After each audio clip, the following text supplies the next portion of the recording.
नमस्कार, आप सभी का स्वागत है हार्ट टू हार्ट के आज के कार्यक्रम में।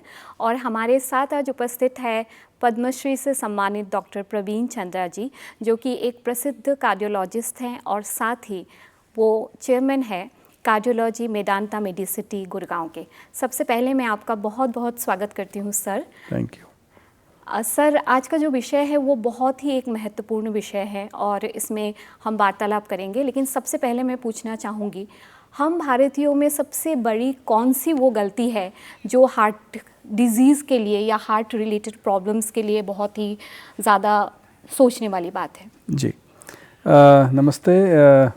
बहुत ही खुशी है मेरे को यहाँ आज गुवाहाटी में आकर के आप लोगों से इस बात की चर्चा करने के लिए, क्योंकि जैसा कि सबको मालूम है कि हार्ट डिजीज़ इस पूरे विश्व में, न कि भारत में, एक बहुत बड़ी एक आपदा है। और ऐसा माना जाता है कि प्रत्येक दिन कम से कम जितनी भी डेथ होती हैं, 5 में से 2 डेथ हार्ट डिजीज़ से होती हैं।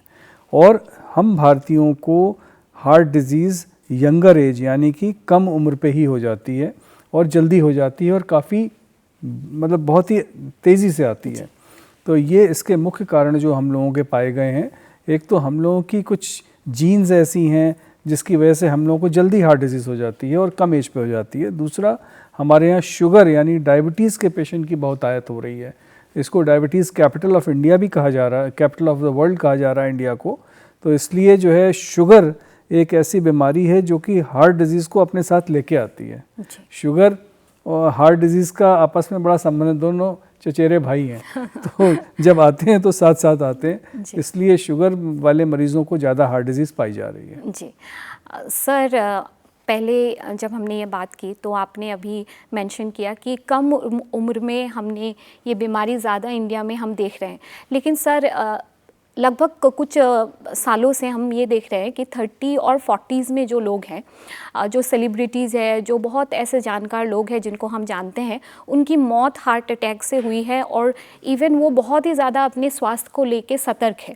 सर, ये ट्रेंड अभी क्यों इतना ज़्यादा हो रहा है इस समय? देखिए, ऐसा है कि ये बहुत दिनों से ऐसा रहा है और हमारे यहाँ जो हमारी एवरेज एज थी, एक औसत उम्र हर प्रत्येक भारतीय की, वो पहले कम थी बल्कि अब ज़्यादा हो गई है। तो ये एक बड़े नए आंकड़े हैं और अच्छे आंकड़े हैं। और ये इस कारण से है क्योंकि हमारे देश में जो हेल्थ केयर है यानी कि जो मेडिकल फैसिलिटीज़ हैं वो इम्प्रूव कर गई हैं। जो हमारे यहाँ एक आम औसत जो एक हेल्थ की जो भावना है वो बेटर हो रही है। लेकिन फिर भी हम देखते हैं कि यंग एज पे काफ़ी सेलिब्रिटीज़ का, जैसे आपने बताया कि भाई देखा गया कि उनकी कम उम्र पे डेथ हो गई। उसके विशेष कई कारण हैं, क्योंकि हार्ट डिजीज़ एक लाइफस्टाइल डिजीज़ है।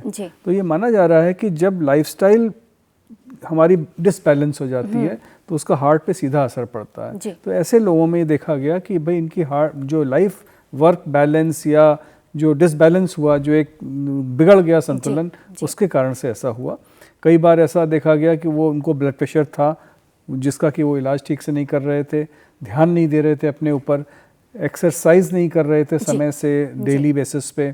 तीसरी बात यह है कि अगर शुगर भी था, ऐसे कई लोगों को शुगर भी पाया गया जो कि कम उम्र पे हमारे यहाँ देश में हमारे होता है, तो वो शुगर को कंट्रोल नहीं कर रहे थे। तो इसलिए ऐसा देखने से अपरेंटली लगता है कि ये इंसान स्वस्थ है, एकदम ये ठीक चल रहे हैं, लेकिन अंदर ही अंदर सब गड़बड़ चल रही है। तो ऐसे लोगों को ये हार्ट डिजीज़ पकड़ती है। तो इसलिए अपनी लोगों को जांच करानी चाहिए और उसको ठीक से ट्रीट करना चाहिए। जी सर, शुगर के बारे में हम बात कर रहे हैं, इसी के साथ और एक सोच है कि अगर मेरा कोलेस्ट्रॉल नॉर्मल है तो इसका मतलब मैं हार्ट डिजीज़ से बची हुई हूँ। ऐसा एक सोच हम इंडियन में हम नॉर्मली देखते हैं। सर, ये कितना डेंजरस मिथ है? नहीं, ये मिथ नहीं है, काफ़ी हद तक ठीक भी है कि अगर किसी का कोलेस्ट्रॉल ठीक है, अगर किसी का ब्लड प्रेशर ठीक है और शुगर ठीक है, तो इसका मतलब ये है 90% चांस ये है कि इसको हार्ट डिजीज़ कम से कम अगले 10 साल में नहीं होगी, which means it is very good. But at the same time अगर किसी को शुगर है और उसका कोलेस्ट्रॉल ठीक है, फिर भी उसको हार्ट डिजीज़ हो सकती है। इसलिए जिन लोगों को शुगर की बीमारी है, उन लोगों को चाहे उनका कोलेस्ट्रॉल रिपोर्ट में ठीक भी बता रहा है, उनको कोलेस्ट्रॉल कम करने की गोली जीवन पर्यंत खानी पड़ेगी, इससे कि हार्ट डिजीज़ से बच सके। सर, और एक टर्म वल्व डिजीज़ जो नॉर्मली इवन मैंने भी बहुत कम सुना है और कंपेरेटिवली हम कम चर्चा करते हैं इसकी। सर इसका जो इलाज है या इसके बारे में पेशेंट्स को नॉर्मली एक सीवियर कंडीशन में पहुंचने के बाद उनको पता चलता है, सर ऐसा क्यों हो रहा है? ऐसा इसलिए क्योंकि जो बीमारी होती है हार्ट की, शरीर बहुत दिनों तक उसको अपने आप से बैलेंस करने की कोशिश करता है जी। तो उससे होता क्या है कि हम अपना काम करते रहते हैं, हमारी दिनचर्या चलती रहती है, लेकिन अंदर ही अंदर हार्ट डिजीज़ बढ़ती रहती है। तो इसलिए जिन लोगों को वेल्व डिजीज़ है उनको कम से कम प्रत्येक वर्ष एक बार अपना इको टेस्ट कराना चाहिए, समय समय पे जांच करानी चाहिए, और जब समय आए, हर वेल्व डिजीज़ का ट्रीटमेंट ऑपरेशन नहीं है जी। पहले दवाइयाँ देते हैं और कई बार होता है 10 साल 15 साल 20 साल लोग दवाइयाँ खाते हैं जी। लेकिन उसको बीच में भूलना नहीं है, हर साल चेकअप कराएंगे, इको करेंगे, तो जब स्टेज आएगी, यानी जैसे होता है ना कैटरेक्ट में कि जब कैटरेक्ट पक जाएगा या मैच्योर हो जाएगा तब उसकी सर्जरी होगी, उसी प्रकार से जब वेल्व डिजीज़ एकदम मैच्योर हो जाएगी तब उसका या तो ऑपरेशन करते हैं जी। और आजकल हम आपको ये नया बता दें कि एक नया ट्रीटमेंट आ गया है वेल्व डिजीज़ के लिए जिसमें विदाउट ऑपरेशन हम लोग वेल्व को चेंज कर देते हैं। पेशेंट एकदम जागृत रहता है, कोई एनेस्थीसिया नहीं, कोई कट नहीं, कोई स्टिच नहीं। इस नए ट्रीटमेंट को हम लोग कहते हैं टावी। और ये हम लोगों ने इंडिया में मेदांता में जो हम लोगों ने शुरुआत की थी आज 2011 में, आज की तारीख में ये हम लोगों का एक्सपीरियंस बहुत ज़्यादा केसेस में हो गया है और इसके रिजल्ट्स बहुत अच्छे आ रहे हैं जी। एक बहुत ही ऐसी जो ट्रीटमेंट्स आ रही है इससे शायद आगे जो पेशेंट्स आएंगे उनके लिए भी बहुत लोगों को पता नहीं होता है इस ट्रीटमेंट्स के बारे में। हम डिस्कस करते तो उनको पता चलता है, जैसे मुझे पता चला। सर इसी के साथ पहले आपने ये एड्रेस किया था, फिर भी मैं फिर से आपसे पूछना चाहूँगी कि ये जो फास्ट पेस्ड लाइफ है हमारा, बहुत ही ज़्यादा हम कॉम्पिटिशन में है, बहुत ही ज़्यादा स्ट्रेस है, स्लीप साइकिल अच्छा नहीं है, इन सब का असर कितना है हार्ट डिजीज में? इनका देखिए ऐसा है कि स्ट्रेस का सीधा असर होता है जी। लाइफस्टाइल के बारे में अभी बात करी थी हम लोगों ने, लाइफस्टाइल में स्ट्रेस पे एक बहुत बड़ा कंपोनेंट है, यानी कि शारीरिक तनाव के साथ साथ मानसिक तनाव, मानसिक डिसबैलेंस, ये बॉडी के हार्मोन्स को चेंज कर देता है जिससे कि हार्ट डिजीज हो जाती है और सडन हार्ट अटैक हो सकता है। कई बार ये देखा गया है कि अगर किसी को बहुत ज़्यादा, जैसे कहते हैं कि आकस्मिक कोई बहुत आपदा आ जाए या उनके बॉडी पे या उनके परिवार पे, तो सडनली हार्ट वीक हो जाता है और इस बीमारी को हम लोग ब्रोकन हार्ट सिंड्रोम कहते हैं कि दिल टूट जाना। तो इंसान का वाकई में हार्ट वीक हो जाता है। तो ये इसका असर रहता है, लेकिन धीमे धीमे करके अगर हम स्ट्रेस को नहीं ठीक करेंगे तो उसका असर बुरा पड़ता है हार्ट पे, हार्ट में ब्लॉकेजेस हो सकते हैं, वीकनेस आ सकती है। तो इसलिए मानसिक तनाव को कंट्रोल करना है, work life balance, body life balance, और हम ये नहीं कह रहे हैं कि आपको एंथुसियास्टिक नहीं होना है, एम्बिशियस नहीं होना है, एम्बिशियस होइए लेकिन अपने शरीर को भी उतना ही बैलेंस करते रहिए। बहुत सही बात है कि आपको चीज़ों को बहुत ज़्यादा एक्सटेंड नहीं करना है, अपने हेल्थ के लिए उसको बैलेंस में रखना है। सही बात सर। जैसे जैसे होता है ना एयरप्लेन में जब आप कॉकपिट में जाते हैं तो बाहर लिखा रहता है don't take your worries inside. Yes, वो बहुत इम्पॉर्टेंट बात है और उसको समझना सबको ज़रूरी है। साथ ही सर हम सिम्टम्स के बारे में बोल रहे थे। सर कभी ऐसा होता है कि ऐसे सिम्टम्स होते हैं जो बहुत छोटे हैं और हमें ऐसा लगता है कि टेम्प्रोरी है, लेकिन उसे इग्नोर नहीं करना चाहिए, तो वैसे कौन से सिम्टम्स हैं जिनको हमें इग्नोर नहीं करना चाहिए? जैसे हार्ट के जो शुरुआत के सिम्टम्स होते हैं वो सही में बड़े मामूली होते हैं जी। लोग बागों को पता नहीं चल पाता और प्रायः ये देखा गया है कि लोगों को हार्ट अटैक हो गया और उसमें उनकी मौत भी हो गई जो हम लोग देखते हैं तो उनको लगता है वैसे ही पसीना आ रहा है या घबराहट सी हो रही है हल्की सी या सीने पे कुछ भारीपन सा हो रहा है, यही शुरुआत के सिम्टम्स होते हैं। तो ऐसा अगर किसी को सिम्टम होता है जो कि किसी सामान्य चीज़ से नहीं ठीक हो रहा है तो तुरंत जल्दी से जल्दी उसको किसी सेंटर में जाके अपना ECG कराना चाहिए। अगर उसको हार्ट अटैक है तो उसका तुरंत ट्रीटमेंट होना चाहिए और अगर ये ट्रीटमेंट विद इन 1 आवर या 90 मिनट्स के अंदर हो जाता है तो इससे जान बच सकती है। समय का बहुत बड़ा इसका रोल है, समय पे उसकी ट्रीटमेंट होनी चाहिए। सर इसी के साथ हमने सिम्टम्स की बात की, तो मैं जो वल्व की प्रॉब्लम है उसमें कभी ऐसा हो सकता है पेशेंट को कि उनको कोई सिम्टम नहीं है पर उनको वल्व की प्रॉब्लम है, ऐसा भी हो सकता है? ऐसा भी होता है कि बहुत बार हम लोगों को बहुत देर में पेशेंट पता लग पाते हैं क्योंकि कई बार बहुत से लोगों की अपनी अंदर की क्षमता होती है जिसमें कि उसको टॉलरेट करते रहते हैं या अपनी दैनिक लाइफ में उसको नज़रअंदाज करते रहते हैं, इसलिए पता नहीं चल पाता। तो और कई बार जैसे कि लेडीज़ आती हैं प्रेगनेंसी के टाइम में पता चलता है कि उनको हार्ट प्रॉब्लम थी जी। तो ये चीज़ इसीलिए एक जनरल चेकअप होना चाहिए हर पुरुष या महिला का जी। कम से कम at the age of 20 to 25 के बीच में एक बार और हर साल अगर किसी को शुगर है तो उसका हर साल चेकअप होना चाहिए। अगर शुगर या बीपी नहीं है तो हर 5 साल पे होना चाहिए जी। तो ये चेकअप करना बहुत ज़रूरी है।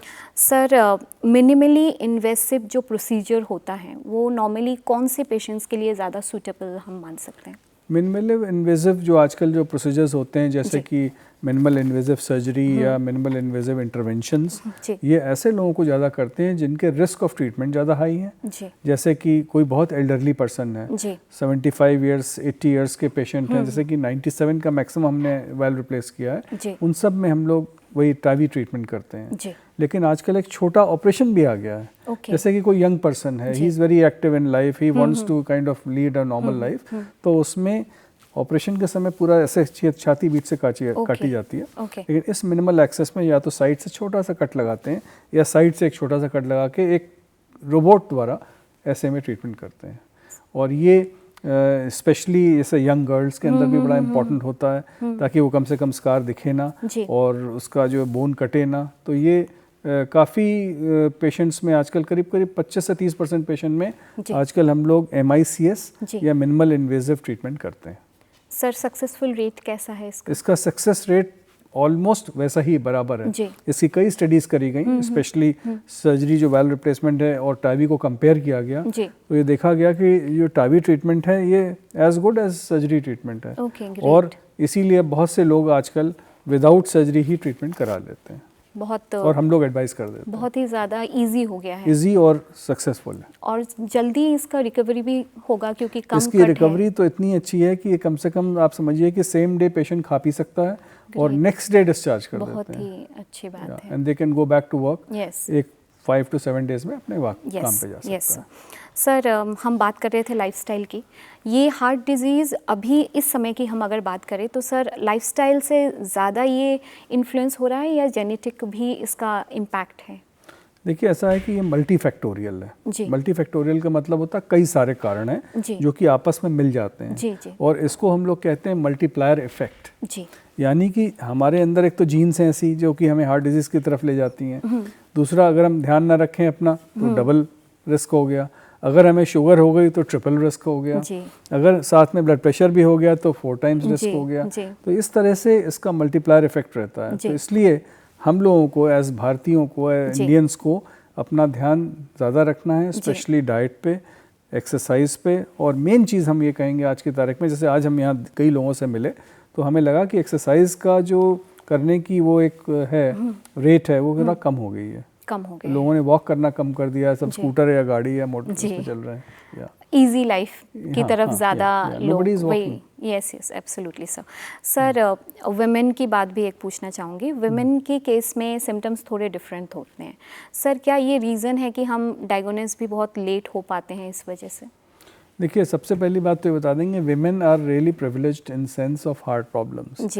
दे are protected. Nature has a protection for women, यानी कि करीब 45 से 50 की उम्र तक, जब तक कि उनका मीनोपॉज नहीं होता, उनको हार्ट डिजीज़ से पूरा बचाव है। लेकिन जब मीनोपॉज आ जाता है उसके बाद उनको हार्ट डिजीज़ होने की जो संभावना है वो पुरुषों से थोड़ी ज़्यादा भी हो जाती है।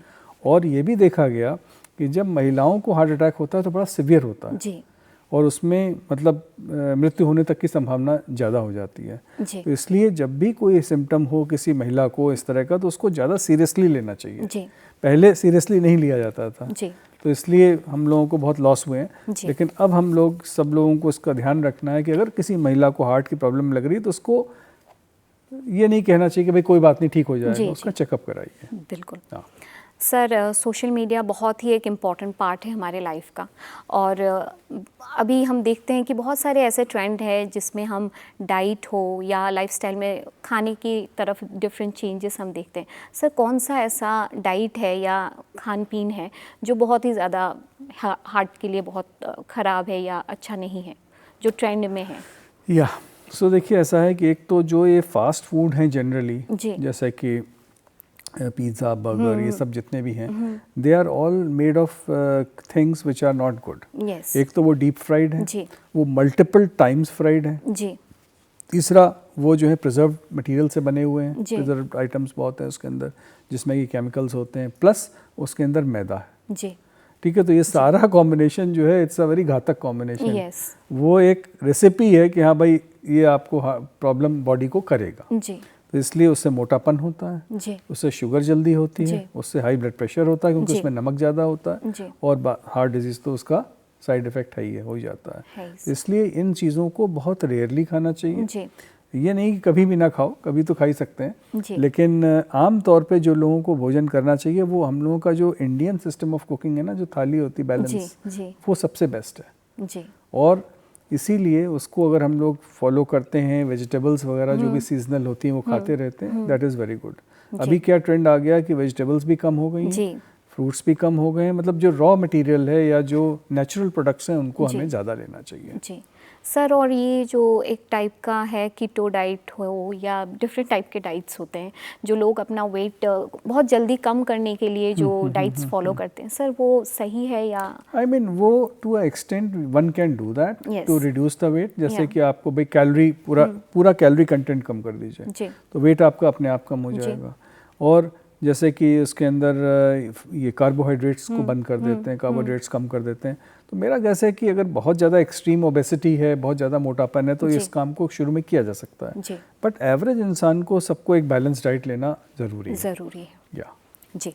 सर, साइलेंट हार्ट अटैक, इसके बारे में सुना है पर एग्जैक्टली हम कैसे इसको पता लगा सकते हैं कैसे? तो साइलेंट हार्ट अटैक एक बड़ी ही मतलब ये तो जानलेवा बीमारी होती है, क्योंकि इसमें कई बार होता है कि लोग सोते सोते ही मतलब सोते रह जाते हैं या सडनली एकदम से बाथरूम में या कहीं कार में या कहीं भी एकदम से हो जाता है जिसमें कि पता ही नहीं चल पाता। तो ये उन लोगों को होता है जिनके अंदर ये बीमारी धीमे धीमे करके बढ़ती जा रही है या जिनके हार्ट बहुत ज़्यादा वीक होते जा रहे हैं। इसलिए और स्पेशली डायबिटिक्स में, क्योंकि डायबिटीज़ में हार्ट डिजीज़ के सिम्टम्स ज़्यादा नहीं आते जी। तो इसलिए जो भी डायबिटिक्स हैं उनका चेकअप होना बहुत ज़रूरी है, उनको कोलेस्ट्रॉल की गोलियां लेना बहुत ज़रूरी है और अगर ज़रूरत पड़े तो जो भी इन्वेस्टिगेशंस होते हैं जैसे कि सीटी एंजियो एक टेस्ट है, सीटी एंजियोग्राफी एक बहुत ही अच्छा टेस्ट है जिससे कि हम ये बता सकते हैं कि अगर किसी हाई रिस्क पर्सन में कि हार्ट डिजीज़ होने की संभावना है कि नहीं, वो पता लग जाता है। और लास्ट में हम ये कहेंगे कि एक और बीमारी होती है हाइपरट्रॉफिक कार्डियोमायोपैथी, उसमें भी सडन डेथ हो जाती है लेकिन जनरली उसमें भी सिम्टम्स होते हैं शुरू में जिसमें इको वगैरह टेस्ट करने से पता चल जाता है। और अच्छी बात यह है कि सडन कार्डियक डेथ यानी साइलेंट हार्ट अटैक के साथ सडन कार्डियक डेथ में उसको बचाने के लिए आजकल एक हम लोगों के पास इंस्ट्रूमेंट रहता है, उसको कहते हैं ICD, वो लगा दिया जाता है। दिस इज़ लाइक अ जैसे कहते हैं voltage stabiliser of the heart कि अगर हार्ट का वोल्टेज सडनली बढ़ा या घटा वो उसको स्टेबलाइज कर देता है। तो ये सडन डेथ को बचाने का सबसे सही और कारगर उपाय है ICD इन हाई रिस्क पेशेंट्स। वो इम्प्लांट करना, वो इम्प्लांट कर देते हैं, वो बहुत मुश्किल काम नहीं होता, उसमें कोई बेहोश नहीं सिमिलर है पेसमेकर के साथ, एकदम पेसमेकर ही समझिए जी। सर, पेसमेकर के बारे में भी थोड़ा सा अगर आप बोल पाए। पेसमेकर जो है बहुत सालों से अब यूज़ होते आ रहे हैं। पेसमेकर जनरली दो वजह से यूज़ किए जाते हैं। एक, जिन लोगों की हार्ट बीट कम रहने लग जाती है स्पेशली, वो क्यों कम होती है, क्योंकि हमारा हार्ट एक नेचुरल बैटरी से चलता है। जब वो बैटरी ख़त्म होने लगती है हमारे शरीर की, तब हमें ये पेसमेकर लगा देते हैं। Pacemaker is like a inverter, जैसे ही हार्ट की बिजली जाती है ये पेसमेकर चलने लगता है। तो ये तो स्लो हार्ट रेट के लिए होता है, लेकिन जिन लोगों का हार्ट बीट तेज़ होने लगता है उसके लिए भी पेसमेकर लगाते हैं। स्पेशली जिन लोगों का हार्ट बहुत वीक हो जाता है, उनका तेज़ होने लगता है, फड़फड़ाने लगता है, तो उसमें ICD लगा करके उसको कम कर देते हैं। और अच्छी खबर ये है, ये तो खैर यहाँ ऑपरेशन करके लगाते थे, लेकिन अभी पिछले कई सालों से हम लोग इस्तेमाल करते हैं micro pacemaker. This is like a capsule. ये एक छोटा सा कैप्सूल होता है जिसको हम नस के द्वारा इंजेक्ट कर देते हैं उसमें। वो हार्ट में जाके झोंक की तरह चिपक जाता है and it just stays there for the whole life. और 15 साल तक it is all remote controlled कि वो वहाँ पे चिपका रहता है, वहाँ से हम उसके सिग्नल्स हमें मिलते रहते हैं, जाकि उसमें से एक एमिटर रहता है और वो हार्ट को अगले 10 साल 12 साल 15 साल चलाता रहेगा। और बाकायदा उसमें कंप्यूटर है इतने छोटे से चिप में, जिससे कि ये पेसमेकर का काम करता है। This is known as micro pacemaker. Capsule pacemaker. Okay sir, अभी ये महंगा है लेकिन वही मैं पूछने वाली थी, it must be very expensive at present. It is more expensive, like at least 2 to 3 times more expensive than this one. But ये उन लोगों को लगाते हैं जिनके अंदर की हम बहुत दुबले हैं या महिलाएं हैं जिनको जो नहीं चाहती यहाँ पे कट लगाना, उनको लगा देते हैं। इसमें कोई कट नहीं लगता जी। कैप्सूल अंदर डाला, 1 घंटे में घर। और काम भी सेम ही होगा? सेम काम, सब कुछ सेम है। बस वो छोटे साइज पे है। This is the technology. Yes sir. और कोई ऐसा डिवाइस है जो अभी रिसेंट टाइम पे आया है हार्ट के लिए जो हमें नहीं पता? हम लोग तो देखिए, हम लोग इसी बात से बड़े अचंभित रहते हैं कि हर साल कोई ना कोई डिवाइस आ जाता है, तो हमें फिर उसके बारे में सीखना पड़ता है, पढ़ना पड़ता है, उसकी एक्सपीरियंस लेनी पड़ती है। तो पिछले आप समझिए कि 15 साल में जो मेरे को याद आ रहा है, हर साल कोई ना कोई नई टेक्नोलॉजी आई जो कि हमारे ट्रीटमेंट को और बेटर बनाती जा रही है और सेफ बनाती जा रही है, फास्ट बनाती जा रही है। तो I am very happy that I am living in this time जबकि ये सब चीज़ें हो रही हैं। और इसमें कुछ मुख्य चीज़ें जो हम बता सकते हैं आपको, एक तो लेज़र। पहले कुछ पेशेंट्स होते थे जिसमें हम लोग ब्लॉकेज को खोल नहीं पाते थे, कहते थे भाई ये नहीं खुल सकता, लेकिन अब हमारे पास एक लेज़र मशीन है जिससे ऐसे ब्लॉकेजेस जो कठिन हैं उसमें लेज़र या शॉक वेव्स अंदर छोटे छोटे एक्सप्लोजन्स करते हैं हम लोग हार्ट के अंदर। उसके अंदर एक बटन होता है जिससे हम अंदर कैथेटर ले जाते हैं, वहाँ उस जगह पे जहाँ हार्ट ब्लॉकेज है हार्ट, वहाँ पे एक्सप्लोजन्स करते हैं जिससे वो खुल जाता है। फिर वहाँ पे स्टेंट डाल देते हैं। फिर एक टेक्नोलॉजी उसके बाद आई कि साहब उन्होंने कहा कि स्टेंट्स तो बहुत दिनों तक रहेंगे तो उसके अपने असर होंगे, साइड इफेक्ट, तो स्टेंटलेस एंजियोप्लास्टी करने लग गए। जिसमें एक ऐसी बलून आई है जिसमें कि दवा अंदर उसका एक कोटिंग चढ़ा देते हैं, तो this is known as stentless angioplasty. Then last thing ये है कि पहले जैसे आपने सुना होगा बहुत कंफ्यूजन रहता, कई बार पेशेंट कहता है, कोई डॉक्टर कह रहा है कि 1 स्टेंट लगेगा, कोई कह रहा है 2 लगेगा, कोई कह रहा है कि ये नहीं लगेगा, समथिंग लाइक दैट। तो उसको जानने के लिए कि कितने प्रिसाइसली स्टेंट लगने चाहिए, उसके लिए नए टेस्ट आ गए 3। एक का नाम है आईवस, दूसरे का नाम है ओसीटी और तीसरे का नाम है FFR। These are all micro technologies जिससे कि हम अंदर से हार्ट की आर्टरी के पिक्चर्स ले लेते हैं।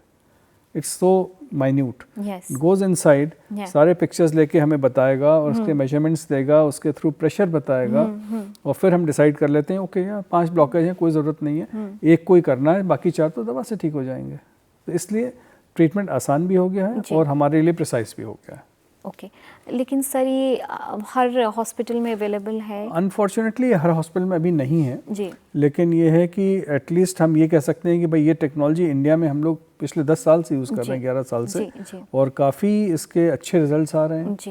And we have tried to give the best to the patient कि भाई अब इसीलिए किसी भी पेशेंट को चाहे वो कोई भी बेस्ट से बेस्ट ट्रीटमेंट हो उसके लिए बाहर नहीं जाना पड़ता जी। Nobody has to go outside India to get this treatment done. At least Medanta will provide this. Yeah, we have everything there. Yes, yeah, yes. Thank you.